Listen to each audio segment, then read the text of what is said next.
Едно време викахме си братя, славянска кръв, обща съдба. Разправяхме си стари приказки, как сме едно, помниш ли, а? Шипвахме се яко брат за брата, обща маса, община, здравици. А сега гледам само токсик от вашите болни главици. Пращаш ракети по братята, бе, ти нормален ли си, брат? Целият свят вече видя, че си един крив психопат. Мисля за Кинг, а си просто един локален филмар. Разпалваш войни, докато народът ти тъне в помия и хал.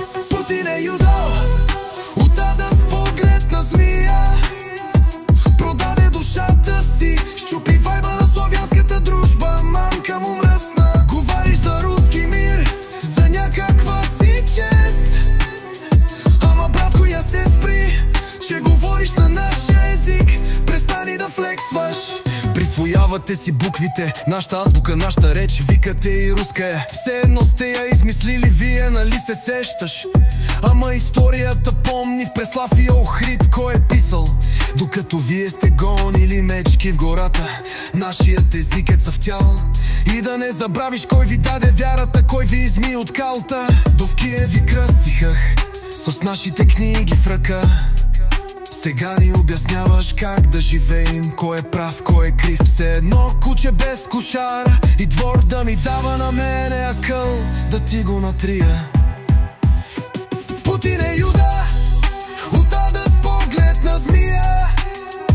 Продаде душата си, щупи вайба на славянската дружба. Мамка му мръсна, говори за руски мир, за някаква си чест. Ама братко, я се спри, че говориш на нашия език. Престани да флексваш. Хайпвате се по танкове, паради някаква имперска мощ. А ние искаме да чилваме, да живеем ден и нощ. Без заплахи, без лъжи, без твоя фалшив наратив. Спри да ни храниш с пропаганда, че ставаш вече противен. Светът не е твоя детска площадка, не можеш да си играеш така. Ще си платиш за всичко, за всяка една сълза.